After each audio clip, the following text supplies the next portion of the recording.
2 ronde lagi nih, Mamen. Semangat guys. Nih ya Bang Joni. Kita kembali lagi ke mana Bang? Di preview MotoGP Valencia 2020. Tanggalnya sekarang? Tanggalnya berlangsung dari 15 November 2020. Iya. Hari Minggu. Tetap ada 20-nya ya? Tetap ada 2020. Ya, karena tahun 2020. Nah, ini nih Bang, ini menarik nih Bang. Angka 20. Oke. Kalau di badminton sekarang ya, itu angka match point ya sebenarnya. Match point. Karena endingnya tuh di 21 kan? 21, betul. Nah, ini muternya jauh banget. Sempat mikir 21 apaan nih? Oh, iya. Okay. Tapi yang bener kan? Match Betul. point nih. Match point. Buat siapa match point dulu nih? Iya, match point buat Suzuki, buat Joan Mir, Bang. Ya, nggak? Joan Mir. Nah, tapi dari match point ini ada kemungkinan nggak? Ya, belum tangkis lagi nih. Rubber set. Rubber set. Tapi ntar dulu, Bang. Oke. Gimana nih, teman-teman? Kita bicara tentang MotoGP Valencia 2020. Banyak kemungkinan terjadi ya. 7. Yang tadi, yang kita sebutin pertama, match point. Match point. Atau yang kedua, rubber set. Nah, kalau rubber set itu ya set perpanjangan. Set ini set karet ya, jadi lebih panjang. Iya. Okay. Yang tadinya harusnya 21 jadi 23 gitu. Okay. Bisa aja kayak gitu kan. Siap. Nah, tapi kalau di MotoGP nggak mungkin 23. Karena udah tinggal satu seri. Iya, betul. Tambahannya ya cukup lah 1 ya nggak? Setuju. Itu dia. Nah, kalau menurut Bang Joni? Iya. Aduh. Ini seru nih Bang ya. Betul. Akan seperti apa Bang? Balapan MotoGP Valencia 2020 ini. Jadi sekarang ini bergantung kepada seorang Joan Mir, si pembalap dengan nomor start 36 dari tim Suzuki X-Star. Karena dengan kemarin dia meraih kemenangan perdana sepanjang karir MotoGP-nya, otomatis dia unggul 37 poin. 37 poin dari Quartararo dan Alex Rins. Oke. Nah, sebenarnya kalau kita melihat kansnya itu lebih besar untuk match point. Karena apa? Dengan meraih 37 poin, berarti kalau Joan Mir pengen, artinya nggak perlu menunggu nanti di Portimao, dia harus menang. Menang ini udah praktis, juga ketok palu, sah dia juara dunia. Kalaupun tidak menang, finish 2 ataupun 3 itu masih memberi kans untuk Joan Mir masih unggul. Karena pada saat total dia sekarang 162, finish di urutan kedua itu kan 20, berarti 182. 182 itu katakanlah Quartararo menang itu 150. Masih ada 32 poin jedanya dengan ronde terakhir. Artinya kalau umpamanya 1, 2, 3 Joan Mir podium, fix udah resmi. Dan bahkan kalaupun umpamanya Joan Mir udah bilang, gua Portimao nggak balapan deh, tetap udah juara dunia di MotoGP Valencia. Betul. Oke, berarti perhitungannya adalah yang penting podium. 1, 2, 3 juara dunia. Menang syukur, podium alhamdulillah. Oke, bener kan Bang? Iya. Tapi kalau Joan Mir terlempar ke posisi 4 ini masih terjadi akan rubber set seperti dengan syarat Quartararo-nya harus menang. Itu. Quartararo atau Alex Rins harus menang. Betul. Rins terlempar dari podium, ya itulah rubber set. Sebenarnya aku lebih cenderung ya Quartararo karena Alex Rins ya meskipun dia bilang wah saya akan tetap akan duel karena memang dari tim Suzuki tidak ada tim order, saya melihat pasti tetap ada akan bisikan-bisikan yang mungkin kita tidak tahu karena saat ini yang lebih menentukan adalah Joan Mir untuk bisa menjadi juara dunia. Mungkin ya akan lebih bagus kalau mamanya Joan Mir juara, kemudian Alex Rins podium kedua, double podium lagi seperti seri kemarin. Ini benar-benar menjadi hasil yang sangat luar biasa buat Suzuki karena mereka tidak hanya Joan Mir juara dunia, tapi juga konstruktor juga dan juga tim juga. Itu. Nah, ini menjadi menarik Pak. Karena gini nih. Ini kalau di seri lalu, ya kan cuaca nggak menentu nih. Siap. Artinya free practice 1, free practice 2 hujan. Ya susah kan? milih bannya. Itu dia. Terus hari Sabtunya begitu juga. Rossi comeback ya nggak? Tapi sayang, udah nggak bisa tuh untuk masuk ke Q2 karena sesi FP3-nya ya berlangsung seperti itu kan, dalam kondisi wet kan. Nah, menjadi menarik adalah untuk di MotoGP Valencia 2020 pekan ini Bang. Cuacanya lebih Cuacanya konsisten lah istilahnya. Itu diperkirakan kering. Ya, lebih stabil ketimbang Eropa 2020. Ya. Tuh. Maksudnya bukan kering cuacanya ya. Iya. Cuacanya panas, tapi sirkuitnya kering Iya. gitu. Dan ini menjadi menarik Bang. Iya. Karena kenapa? Ya seperti kita tahu ya. Kalau basah ya Ducati lah.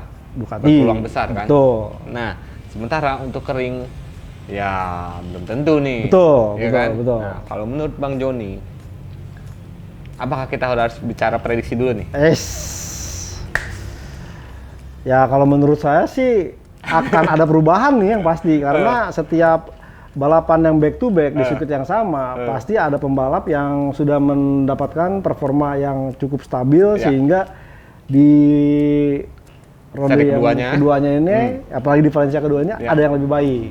Itu. Nah, kita masuk prediksi? Boleh. Dengan perubahan cuaca yang tadi saya sebutkan? Siap. Oke, prediksi nih Bang. Untuk ya kemenangan lah. Kemenangan dengan track kering. Pertama. Ya mestinya kalau mamanya melihat target yang dicanangkan oleh Quartararo, tapi ada Joan Mir dan Alex Rins. Berarti 3 nih ya? 3, Udah iya. Langsung menjuju ke 3 nih ya? Iya.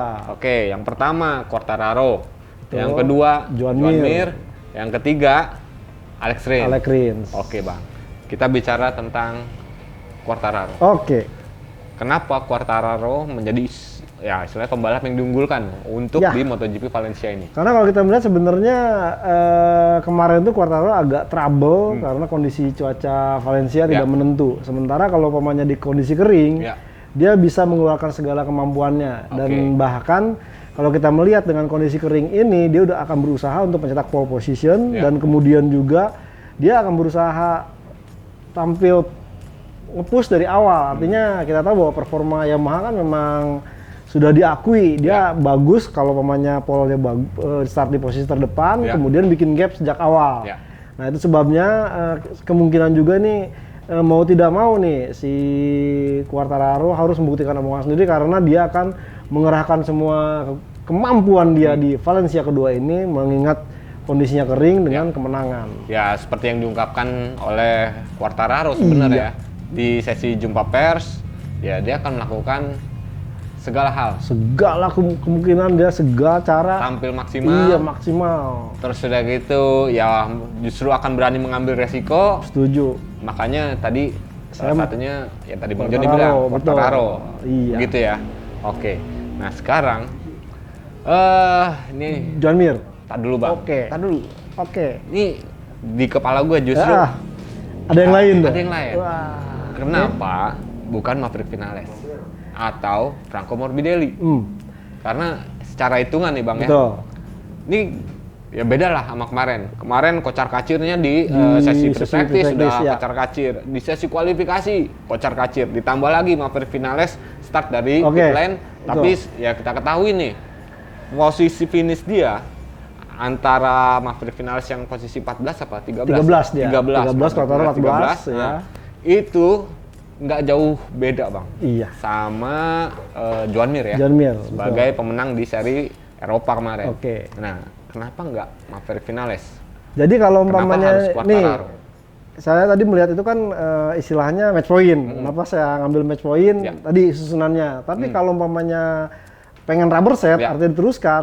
Memang nih mau tidak mau nih Yamaha dalam artian mau Vinales, Morbidelli bahkan seorang Valentino Rossi ini harus bersatu padu nih untuk bisa menjaga jangan sampai Joan Mir ataupun Alex Rins ini bisa masuk ke podium karena mereka ada 4 pembalap kan, Quartararo di finish pertama, mungkin ntar Vinales atau Morbidelli ataupun Valentino Rossi. Nah ini kondisi kalau bener-bener entah nih apakah Yamaha akan melakukan hal ini karena ya dengan 2 ronde ini apapun bisa terjadi karena yang paling mungkin adalah Quartararo yang masih punya kans meskipun agak berat dengan 37 poin. Mau tidak mau nih Vinales, Morbidelli, bahkan Valentino Rossi harus bisa mengisi 4 besar untuk bisa menjadikan pertarungan dan penentuan juara dunia berlanjut di Portimao itu. Cuman tadi kan saya melihat bahwa ini match point. Iya. Karena satu kalau kita melihat Suzuki nothing tulus, artinya mereka sudah berada di posisi yang bagus. Kemudian performa motor dia ini nih GSX RR ini terbilang cukup konsisten di apapun kondisinya, mau hujan, mau basah, mau kering, mau basahnya yang mungkin belum ketahuan hasilnya adalah flag to flag karena sejauh ini musim ini nggak ada balap flag to flag, dan bahkan ya meskipun nih beberapa pembalap bilang bukan Suzuki ini tahun ini bukan motor terbaik, cuman memang pembalapnya mampu memaksimalkan keadaan. Padahal kalau mamanya kita melihat Yamaha bagaimana dia di awal musim paruh musim pertama itu cukup bagus. Iya, namun karena problem dari mereka salah menggunakan katup sehingga harus mengorbankan beberapa mesin, akhirnya ya alokasi mesinnya seharusnya mileage mereka itu sama. Ini mesin-mesin Yamaha jauh lebih tinggi ketimbang motor-motor yang lain. Artinya terjadi kausan dan performanya drop. Artinya nih kalau umpamanya kita melihat tadi Bung Eka mengatakan kenapa nih Morbidelli Vinales nggak nih? Itu bisa kalau strategi yang akan dijalankan oleh Yamaha nanti memaksa Quartararo untuk menang dan mengajak untuk rubber set hingga di Portimao. Oke, enggak kenapa soalnya gini guys. Ini pemikiran gue adalah sebenarnya ya tadi antara Quartararo ataupun Franco Morbidelli dan juga Maverick Vinales, terutama untuk Maverick Vinales kalau gue, yang bisa mengacak-acak ya istilahnya kemungkinan Mir juara dunia. Iya. Karena yang pertama Bang, ya tadi nih cuaca kering. Siap. Track kering. Siap. Ditambah lagi Vinales ini punya mesin baru. Ya, baru kemarin dia ganti. Mileage-nya belum jauh. Betul. Performa pasti nggak akan terlalu turun gitu. Siap. Ya kan Bang? Siap. Nah ini yang sebenarnya menjadi alasan gua seharusnya Vinales punya kesempatan lebih gitu. Iya. Tapi ada tapinya nih guys. Kalau versi gue ya. Kalau versi gue ada tapinya. Soalnya begini Bang. Ya seperti kita ketahui nih, walaupun balapan kering. Iya. Kemampuan grip ban belakangnya si M1 memang tidak nggak sebagus Suzuki. Setuju. Nah, tinggal bagaimana caranya nih? Iya. Maverick Vinales ya mengakali nih. Maverick Vinales, Franco Morbidelli ya. Mengakali gimana untuk ban belakang ini agar bisa lebih awet nih. Betul. Karena kalau sempat kemarin di jumpa pers itu dan bahkan di preview sebelum balapan ya Vinales sih memang udah lempar handuk ya. Dia tidak terlalu konsentrasi untuk mengejar kemenangan, tapi dia mencoba untuk lebih mencari input untuk persiapan malah di 2021. Itu. Oke, nah itu untuk yang pertama guys. Oke. Ya Bang Joni Quartararo karena lebih mengarah kepada match point Joan Mir. Iya, Joan Mir untuk jadi juara dunia. Betul. Oke. Sementara gue sedikit Vinales lah gitu lah. Rubber set dia berarti. Bukan rubber set Bang. Ini ya kan walaupun Joan Mir di posisi ketiga kan tetap akan match point. Match point. Betul. Nah ini sekarang podium kedua. Oke. Joan Mir. Kenapa Joan Mir di posisi kedua menurut Bang? Ya. Karena kalau kita lihat sebenarnya Joan Mir udah sadar nih dengan dia menang, hasilnya pun dia sudah cukup aman katakanlah. Kalau umpamanya dia terlalu berani ambil resiko, ini akan membuat ya malah rubber set ke ronde terakhir di Portimao. Setidaknya dengan hitung-hitungan poin yang diperoleh oleh Joan Mir yang tadi sempat disebutkan bahwa selama Joan Mir finish podium mau 1, 2, 3 itu tetap jadi juara dunia. Artinya mungkin Joan Mir dengan 3 opsi ini dia akan melihat kalau dia mungkin mencetak kemenangan kedua dia akan lakukan, tapi kalau tidak mungkin dia akan bermain di finish 2 atau 3. Karena kalau sampai dia harus meneruskan ke Portimao ya cukup berat, takutnya cuaca juga tidak menentu, kemudian ini sirkuit baru. Jadi meskipun mereka sudah mencoba, tapi kan mencoba dengan motor production, artinya motor yang bukan motor prototype. Iya. Bukan kemampuan yang sebenarnya. Hanya ya istilahnya uji coba itu cuma buat menghafal racing line sih sebenarnya, bukan buat mencari data ya. Ya lebih afdol Joan Mir tidak mengambil resiko untuk berduel match point. Jadi dia minimal ya akan sangat baik finish di podium dan saya menjagokannya di podium kedua. Oke, nah itulah. Karena gini, Pol Espargaro bang, Iya. yang kemarin finish ketiga. Ketiga, betul. Selama dia berada di belakangnya Joan Mir dan juga di belakangnya Alex Alex Marquez. Rins. Alex Marquez. Alex Rins, Alex Marquez kan jatuh. Kepikiran Alex Marquez terus nih. Alex Rins guys, sorry. Iya. Nah, selama di belakang dua pembalap Suzuki itu, ya kan, si Pol Espargaro dia mengatakan bahwa dia sudah tampil Maksimal banget dia. dan berada dalam resiko. Iya, kalau artinya pemain salah, resiko limit iya, udah limit nih. udah gitu limit, salah dia jatuh pasti. Itu dia. Terus Alex Rins dan Joan Mir ini menurut Pol Espargaro Enggak, mereka belum berada dalam limit banget, iya. Ya. Setuju. Ya seenggaknya apa ya bang? Kalau gue bilang itu aja kemarin belum di limit. Belum, ya artinya cuman 80-90 deh, udah seperti itu. Itu dia. gitu. Belum terlalu memaksakan. Iya. Ya kan? Nah, kenapa nggak bisa? Ya sekalian aja udah Iya sih. tampil all out gitu Nah, kan. karena saya masih agak ragu nih dengan performa Joan Mir atau Suzuki overall di sesi kualifikasi. Karena tetap mereka ketakutan bahwa performa dia di time attack itu masih belum meyakinkan. Nah, kemarin kebetulan kondisinya yang istilahnya tidak konsisten ini membuat sedikit tanda petik hoki buat Suzuki sehingga bisa langsung ke Q2. Nah, ini dengan kondisi nanti ini dinyatakan kering, konsisten atau tracknya dry race tidak akan ada hujan dari latihan hari ini, ini tentu akan agak menyulitkan karena performa Suzuki dari dua motor baik Joan Mir dan Alex Rins ini memang untuk urusan time attack ini masih belum begitu meyakinkan. Kalau umpamanya dia bisa meyakinkan dan kembali bisa menempati posisi dua di depan seperti yang kemarin terjadi, mungkin ini Joan Mir bisa membuahkan hasil yang lebih baik. Itu persoalannya. Gitu ya.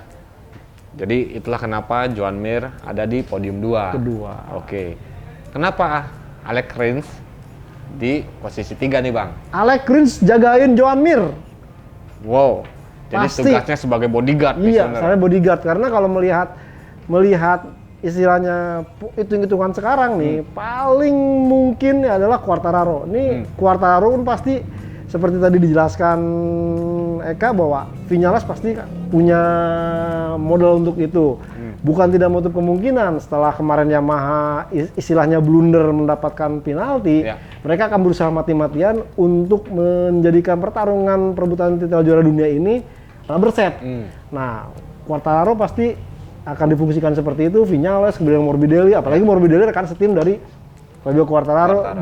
Bahkan tidak menutup kemungkinan seorang Valentino Rossi juga akan mencoba untuk menolong, karena kan Valentino Rossi ya sudah tidak ada udah nggak ada urusan lah dengan nothing tulus ya. Paling tidak dia akan mencoba untuk meramaikan, menjadikan duel antara Quartararo dan Joan Mir ini di rubber set. Nah, itu sebabnya Rins akan difungsikan sebagai bodyguard.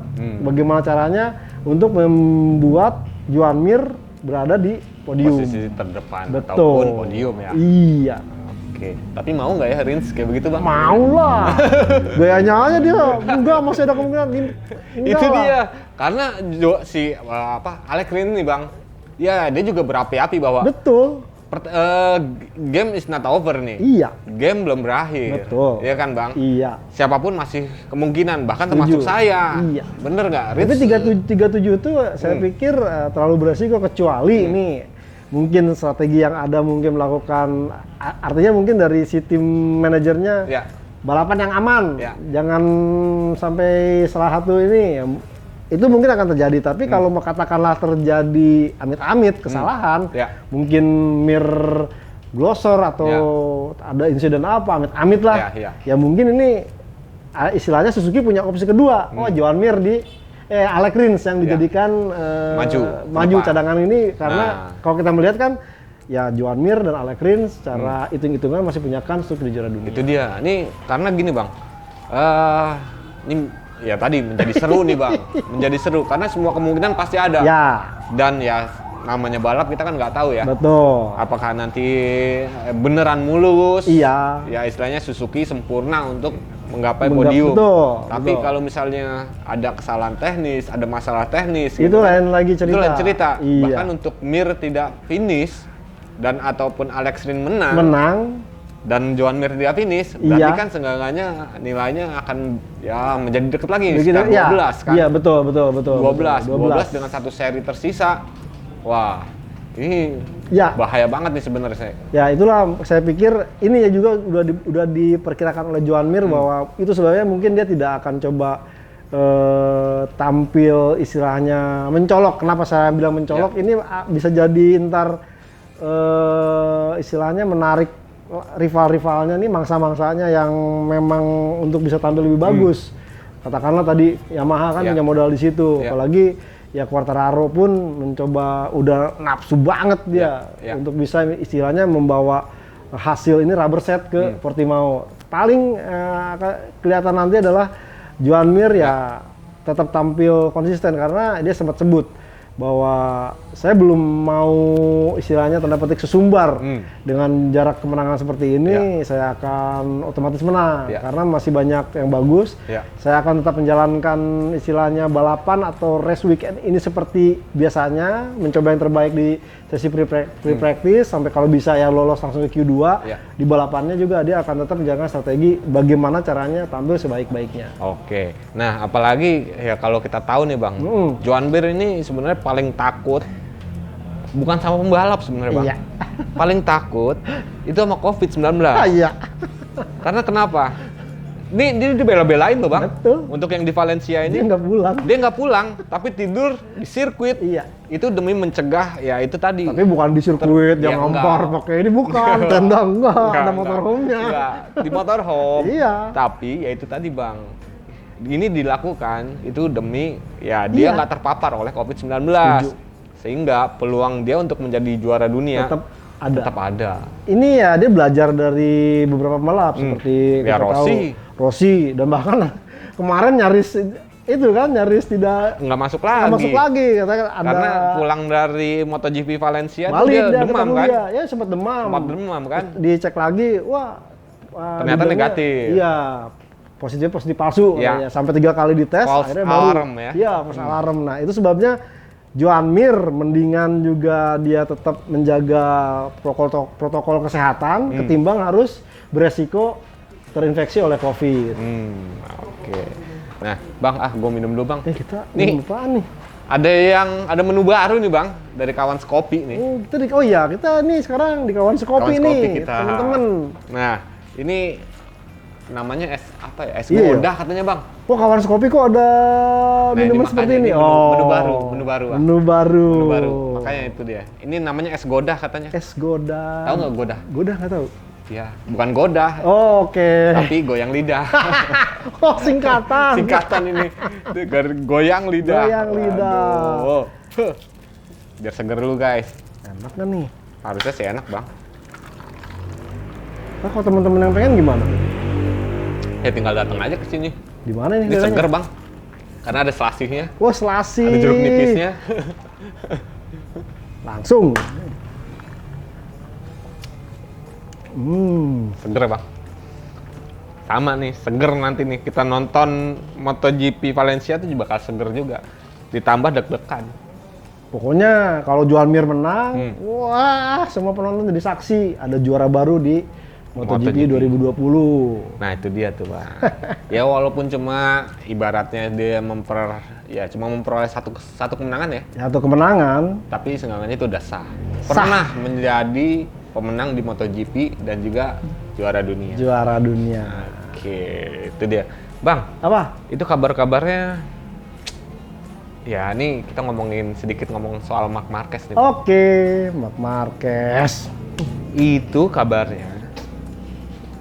Marc Marquez nggak akan balap untuk di musim awal MotoGP 2021. Kan awalnya fix dia tidak ikut Untuk di yang 2 seri. 2020 ini Ya, fix ya, akhir dari 2 awal seri dari ronde kedua sampai Portimao Ya. fix. Padahal Ya. kan kita sempat prediksi, Ya. wah dibilang 2-3 bulan paling nih, kalau Ya. mau 2-3 bulan ntar di Teruel atau di Valencia, ternyata resmi.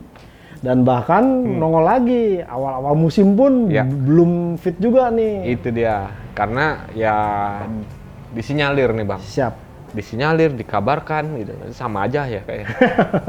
Disebut-sebut, selain lagi. Dia.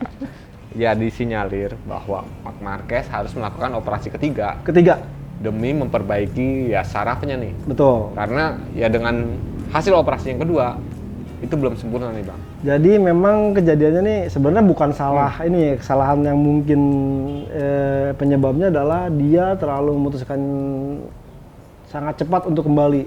Di saat dia baru operasi 2 hari Langsung berangkat ke JRS, ikutan ngetes sampai kayak ngilu lihatnya tuh. Itu dia. Dan terakhir kemudian tidak kuat kan, sakit karena ada tadi memar dan akhirnya memutuskan bakal balik lagi 2 minggu kemudian di Ceko. Ternyata Ceko dapat kabar. Itu dia. Bengkok si platnya. Pas bengkok patah sih, katanya patah. Ada yang bilang patah, ada yang bilang bengkok. Pokoknya mesti dibuka jendela. Buka jendela. Ini iseng juga dokter sakit dibuka kayak tangan kanan gitu. Latihan Bang. Latihan beban. Dan juga ada kabar lagi bahwa proses keterikatan si jaringan humerusnya ini tidak cepat atau tidak seperti yang diduga oleh dokter yang mengoperasinya. Ini agak lama karena agak sangat lama. Itu yang pertama. Dan kedua juga memang sempat membaca literatur soal tulang humerus ini. Memang ini kita tahu tulang kanan atas ini banyak saraf di otot-ototnya dan juga ini tulang dan juga otot yang banyak digerakkan. Dan kita harus ingat bahwa jarang pembalap MotoGP itu yang mengalami insiden humerus seperti Marc Marquez. Kebanyakan paling selangkah, tulang collarbone atau enggak tulang pergelangan, ini jari-jari. Dan ini agak sedikit jarang sehingga membuat proses penyembuhannya pun ditambah juga seandainya mungkin Marc Marquez kemarin agak sedikit bersabar, mungkin prosesnya akan lebih sesuai dengan jadwal gitu ya. Dan satu hal lagi, kalau udah kena saraf ini, mungkin dari proses penyembuhan tulangnya bisa sesuai dengan waktu. Cuman otot-ototnya ini agak butuh waktu lagi. Karena banyak juga atlet-atlet yang mengalami hal serupa, sampai makan waktu 2-3 tahun baru pulih bener. Wah, ini artinya nih, buat Marc Marquez nih bahaya bisa, mungkin bisa tampil, tapi tidak dalam kondisi fit, atau bisa beresiko cedera lagi, dan bahkan bisa berakibat maaf kata malah pensiun dini. Ini yang sebenarnya yang membuat jangan sampai dong fobia nih, takutan kalau sampai ternyata apa yang diderita oleh Marc Marquez malah berkesinambungan, malah membuat karir MotoGP-nya terancam. Pokoknya jangan sampai nih Marc Marquez. Kita ngedoain. Mohon doanya aja sih. Cepat sembuh. Dan sekarang kan dia lagi cari istilahnya alternatif pilihan baru. Alternatifnya bukan alternatif. Iya, bukan alternatif kok. Dukun bukan, tetap ke dokter bedah dan juga ke fisioterapi untuk bisa bahkan sampai ke yang Red Bull pokoknya semacam itulah. Dia menangani atlet-atlet Red Bull. Ya tahu bahwa Red Bull kan mensponsori banyak banget atlet ya. Atlet yang ekstrim, balap, skateboard, terus yang ini benar-benar yang menangani kasus-kasus cedera seperti itu. Dan harapannya nih Marc Marquez ke sana, dan kita akan lihat seandainya benar dia melakukan operasi yang ketiga, berarti ini kondisinya bakal diragukan fit di awal-awal musim 2021. Oke, nanti kita bicarakan lagi lah tentang kemungkinan Marc Marquez di 2021. Termasuk tadi Bang, kira-kira kalau Marquez kayak begitu siapa yang menggantikan ataupun dia seperti apalah.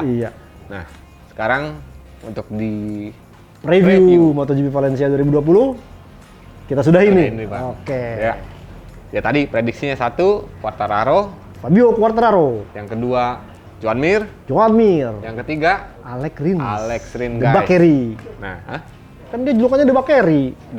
Bakery tukang bakar roti. Oh, The Bakery. Iya bang. Kan kamu bisa bilang bakery, kan Bakery. Oke guys. Saya Kabudiansyah dari Otorace ID dan juga gridtotal.com. Mohon pamit. Dan saya Joni Lono Mulia dari motorplusonline.com. Perlu pamit. See you guys. Sampai jumpa.